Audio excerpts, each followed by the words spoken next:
Good evening, everyone.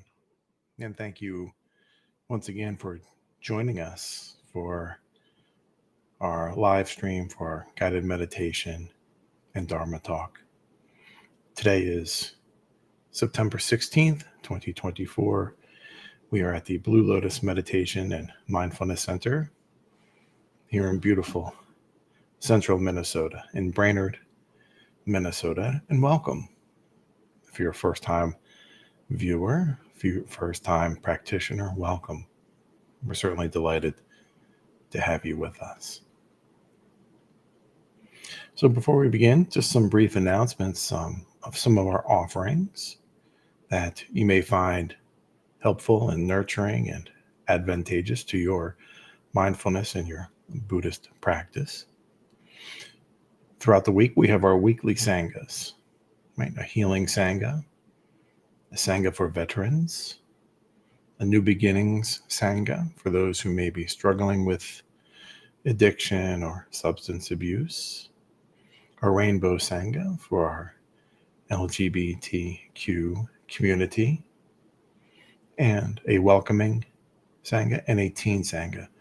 Very often our teens, especially in the 21st century, have a lot of just being a teenager is hard. And it's certainly very hard being a teenager these days.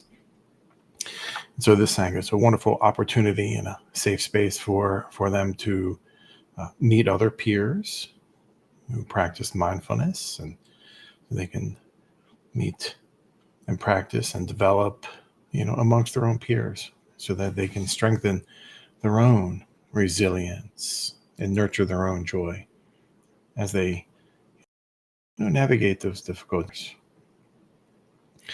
Dharma Institute, right? We have some wonderful new classes that have been added, and all of the courses have some new and updated curriculum, and they're easily downloadable. And then our teacher's certification, our mindfulness and meditation teacher's certification, begins on October 7th. And so that is a weekly course that's 5 months in length. And there are two different times that you can meet. Once a week is enough. That'll satisfy the basic requirement. But if you like, you can attend 2 times, right? Certainly once is enough if you're interested. So before we begin with the guided meditation and the Dharma talk, let's do our 3 jewels, or the triple gems. Some people refer to it as that. I take refuge in the Buddha. I take refuge in the Dharma. I take refuge in the Sangha. Okay, very nice. So tonight's topic, ending our cycle of suffering, just being born, right, causes suffering. And so as a result of karmic seeds and past lives and situations, with our past lives making their way present into our present day lives. And so how we can end our cycle of suffering. And we'll start off with our guided meditation with a clear brook mind. A brook is a stream, if you're not familiar with that term. So a clear stream, right? Meditation to help nurture our clarity and thought. And so let's begin by taking a moment to settle our bodies into a comfortable position.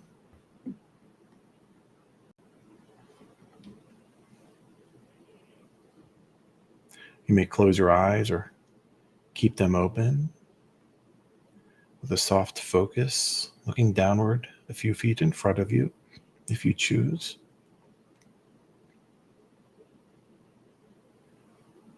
Breathe in. Pause. And breathe out.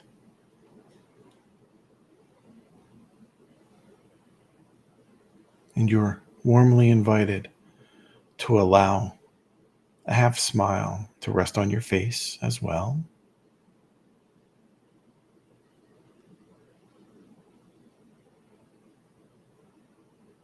Allow your spine to lift and your shoulders to soften.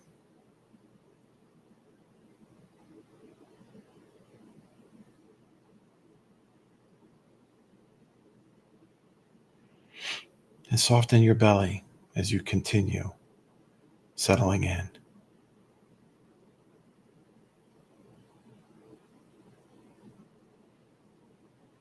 Breathe in.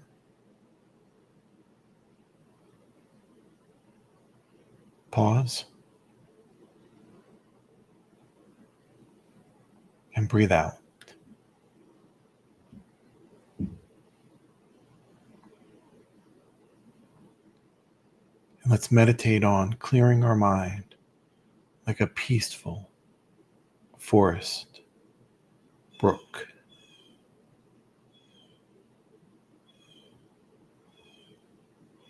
Imagine yourself walking in a peaceful forest.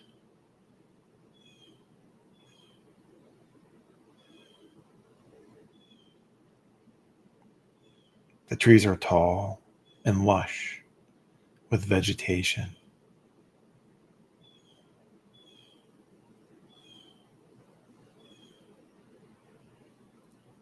Birds are singing and woodland creatures are just scurrying around.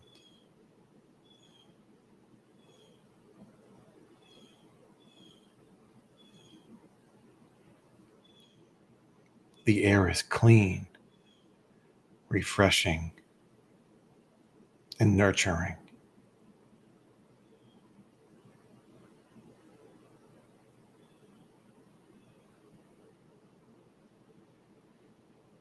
And the sky is a calming, crisp shade of blue.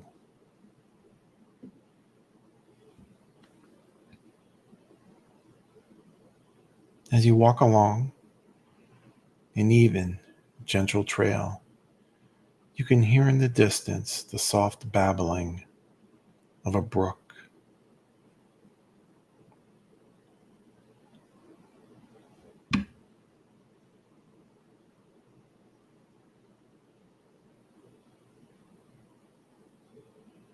You know that with each gentle step you take, you're getting closer to this brook. And so there is no need to rush this journey.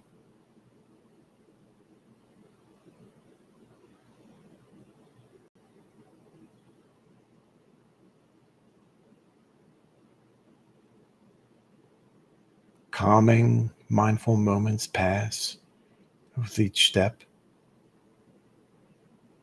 and you finally arrive at the banks of this brook.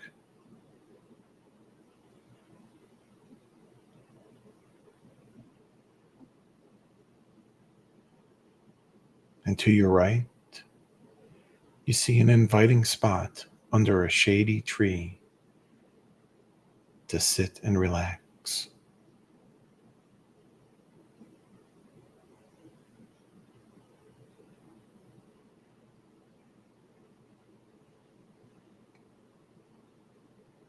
You sit and begin to notice how clear the water is in this peaceful forest feature.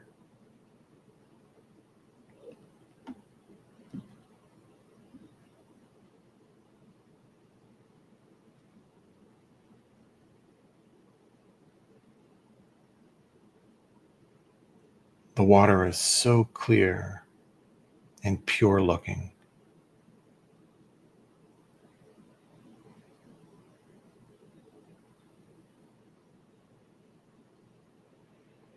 You can even see small fish swimming and multicolored gravel on the bottom, and even an occasional leaf or a twig float gently by.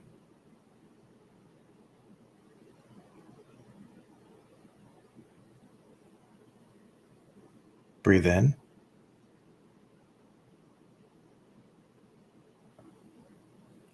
Pause.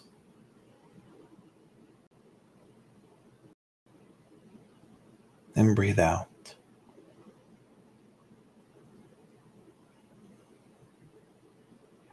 In the distance to your right and upstream, there's the cracking sound of a tree branch, and then the sound of splashing into this brook.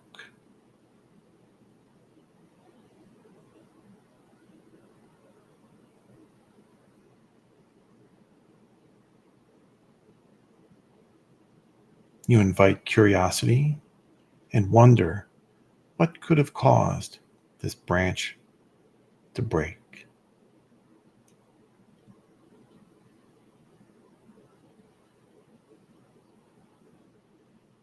Perhaps it was simply just dead and finally gave away.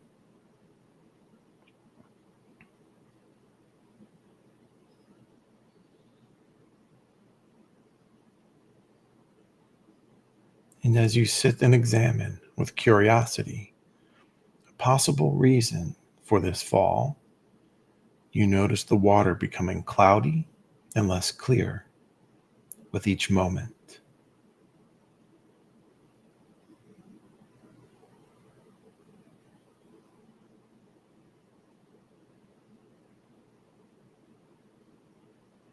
Moments pass and water is so murky you can no longer see the bottom clearly.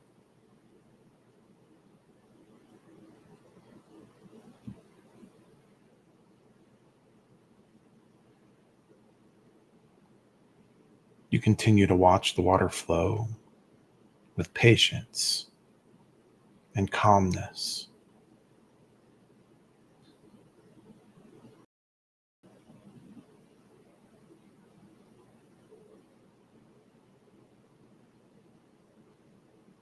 And as moments pass, the water becomes much clearer. And after enough time has passed, and the water is clear, just like it was when you first sat down.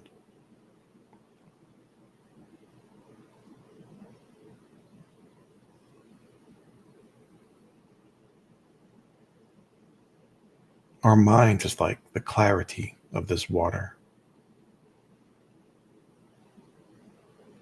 When you experience some outside agitation, your mind will become cloudy and murky.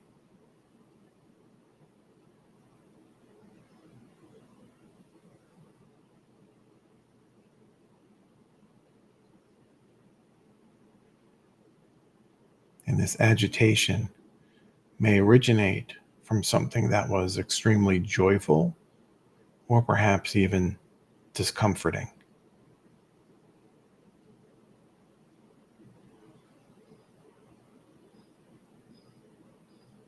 Whatever the experience is, it makes it hard to see with clarity.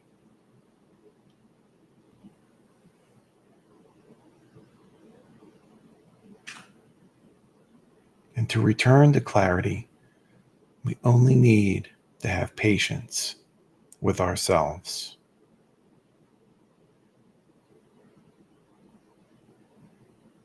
This agitation will pass.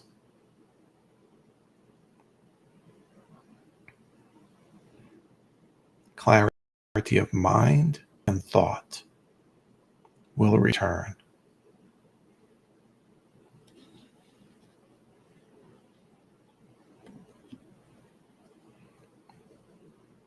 Go ahead and open your eyes and look around you and reorientate your body before standing up and get the feeling back in your legs if you decide to move around. Sometimes even just sitting for a few moments, our legs can become numb and a little disorientating to stand. So just be careful.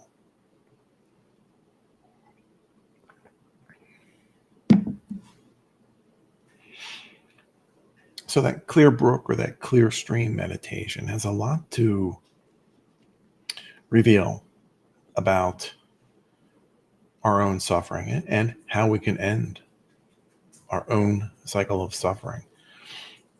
When that tree branch fell, and struck the water, it, caused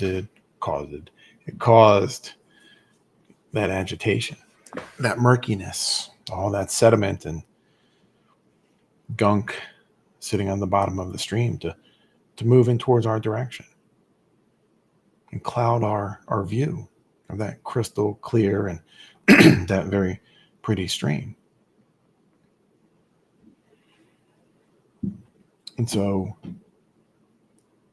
agitation like that, we often think that it's always a negative event that causes us agitation, right? Those cloudy views, right? But it could be something from very joyful as well, right? We can lose our clarity and our focus of thought, even if it's something really exciting, really joyful news. So it's important to maintain a sense of equanimity. And it's not that we can't be happy in the moment. We do have to be mindful of maintaining that balance. But considering that, where does suffering originate from? How do we experience suffering? Where does it come from? Is it something that's just innate within us? Well, some of it has to deal with our birth, right? And our karma from past lives. Those karmic seeds are passed down from one iteration of our lives to the next. But remembering that karma only gives us or presents us the situation, the event. How we respond is always up to us. So we have that quality, that innate quality of how we respond to a situation. And that's an important understanding.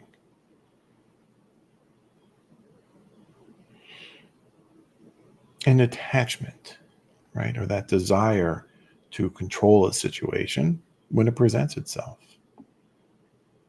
right? Or an attachment to a particular outcome.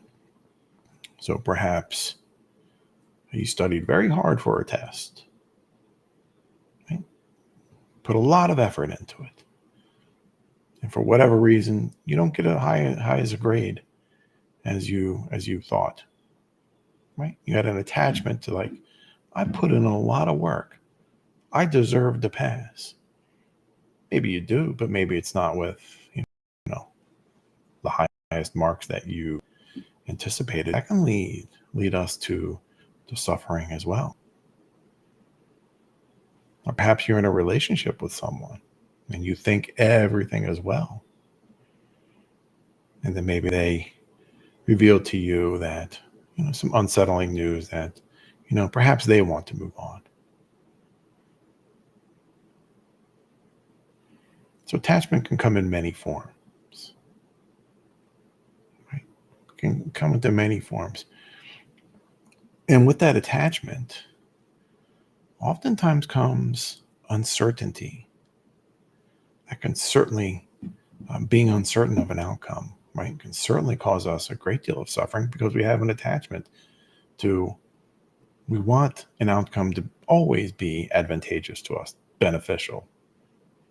I mean, it makes sense, right?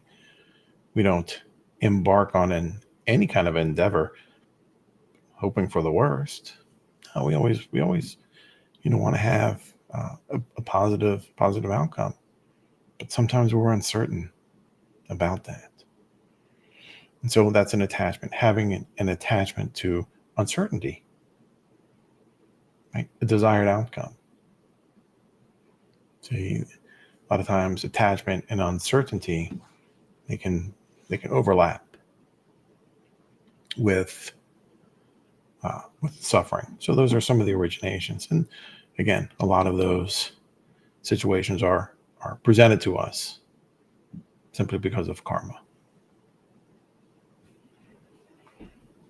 So well and good, right? How can we begin to end that cycle of suffering, right? How can we find that joy, just the balance in all of our lives, in all of our actions, right? It's not saying that you won't be sad sometimes or or joyful sometimes, but how do we find that balance? We can use our human birth to our advantage,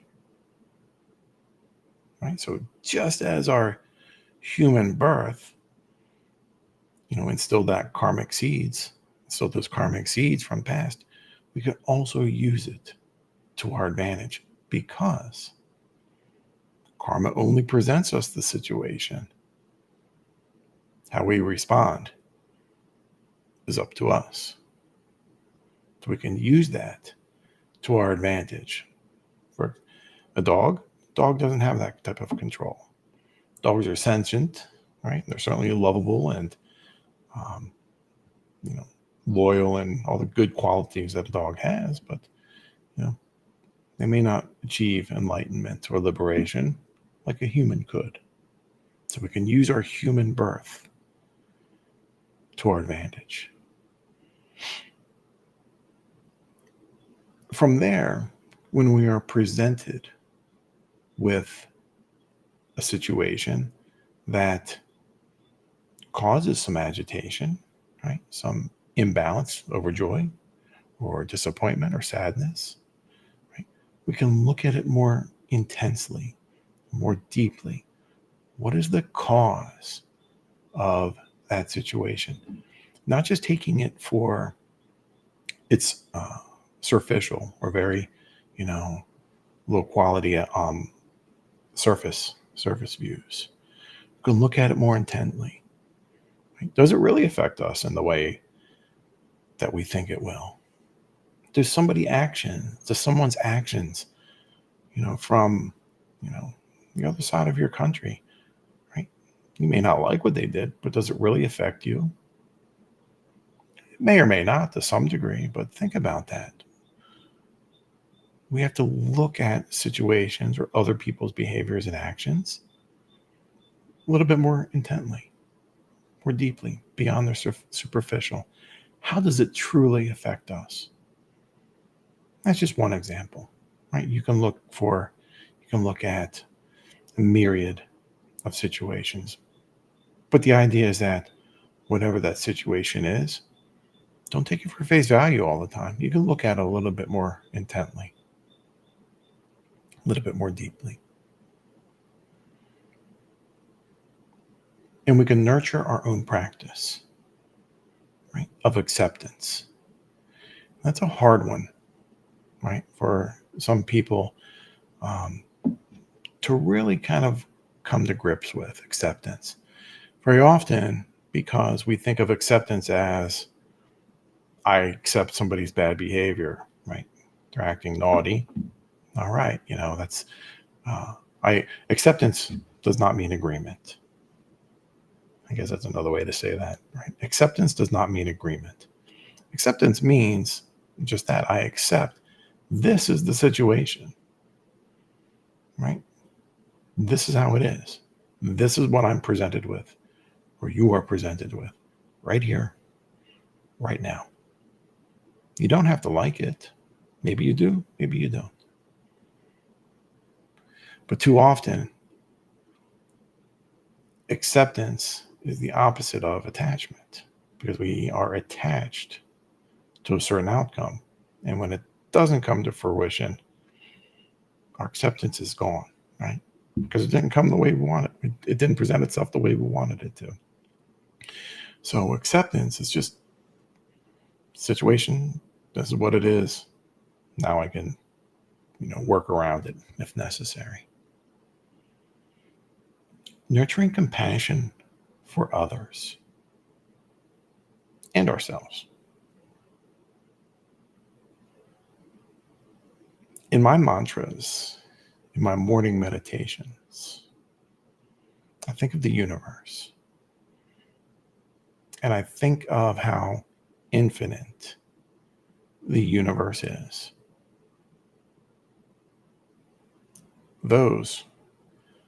I do my best. Those are the limits of my compassion towards all living beings.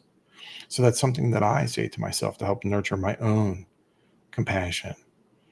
As vast and infinite as the universe is, let that be the limit or the bounds of my compassion towards all living beings.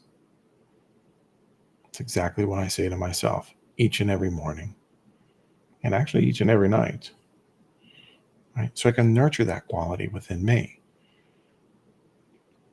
And that helps, right? Because when I see someone who's angry on TV or upset about something, I can have compassion toward them. I can say, they are a human being just like me. They have their ups, they have their downs.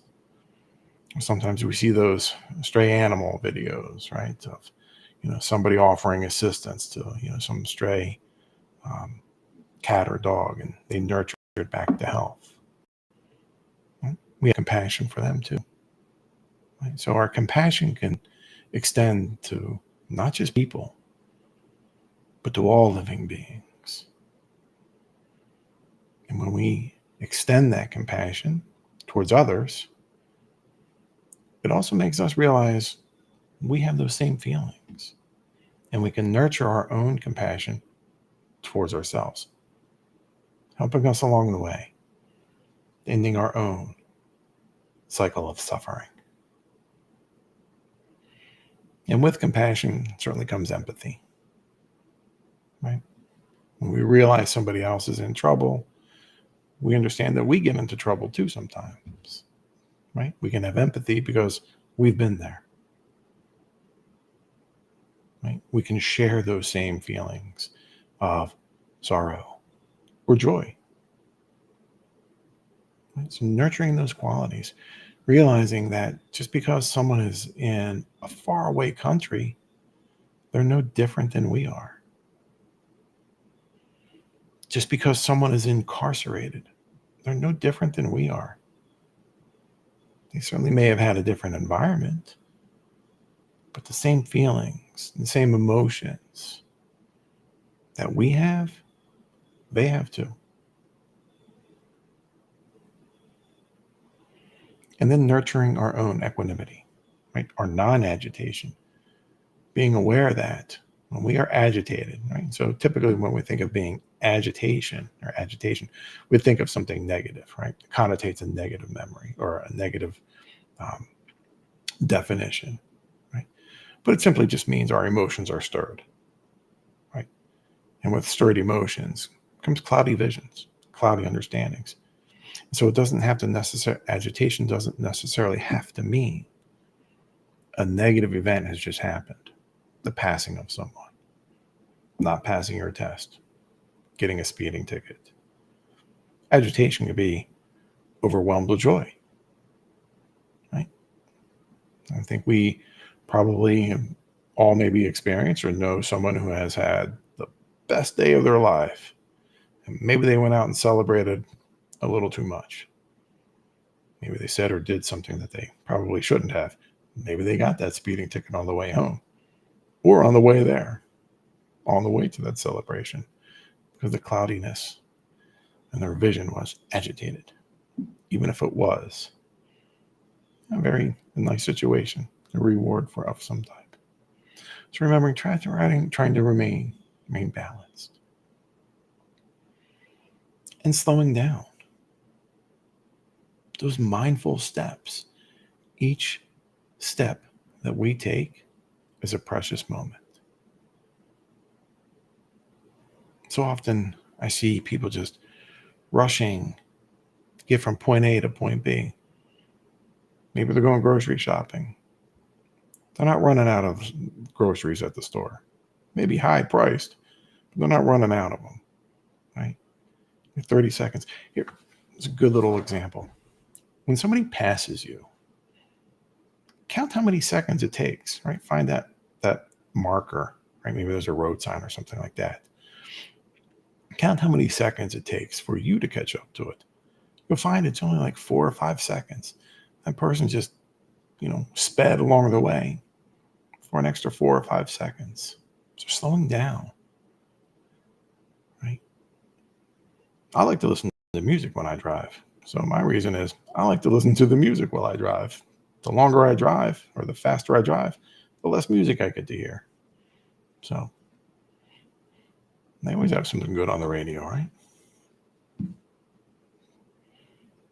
The grocery stores don't always play my songs.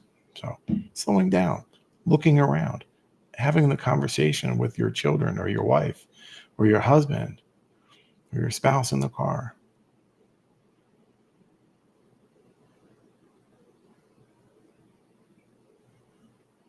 And mindful breathing, right? When we find ourselves being agitated in our emotions, bringing ourselves back to our breath will help that agitation clear. Just like when that branch and the guided meditation, just like when that branch fell into the stream, into the brook, caused all that cloudiness. Mindful breathing, right, will help us slow down and let all that cloudiness pass so our vision is clear. It's a way to ease suffering. And certainly adopting a regular meditation practice. And a meditation practice doesn't have to be that long. You don't have to sit there for hours. 10 minutes on your lunch break, 5 minutes on your lunch break. Mindful eating, right? That can be a meditation practice.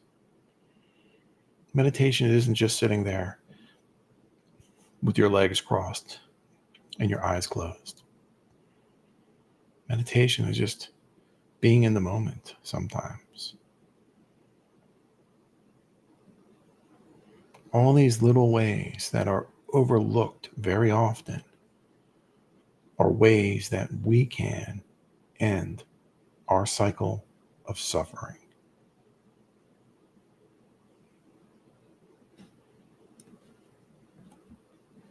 So try it out. If you have questions, you're always welcome to message us. Send me a direct message, an email. If you have questions, always happy to help. You nurture your own mindfulness practice and your own meditation practice.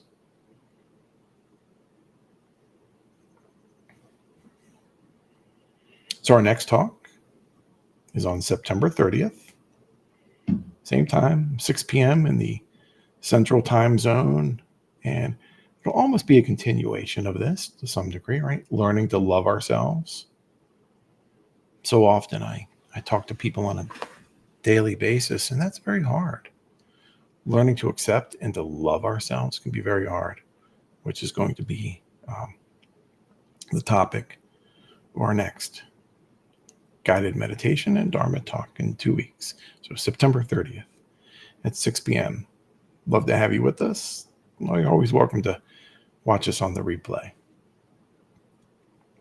And so we'll end with the 3 jewels,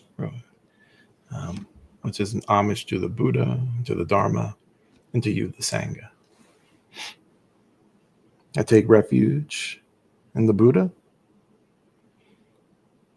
I take refuge in the Dharma.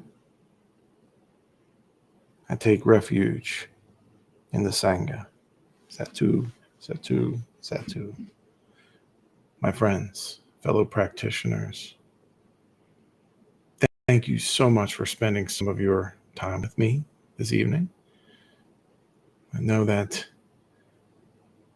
the work can be hard sometimes, right? Challenging sometimes, which is why we're glad to be here to help you nurture your own mindfulness and meditation practice. So thank you for coming. Many blessings to you and to your wonderful families. And we'll see you in 2 weeks.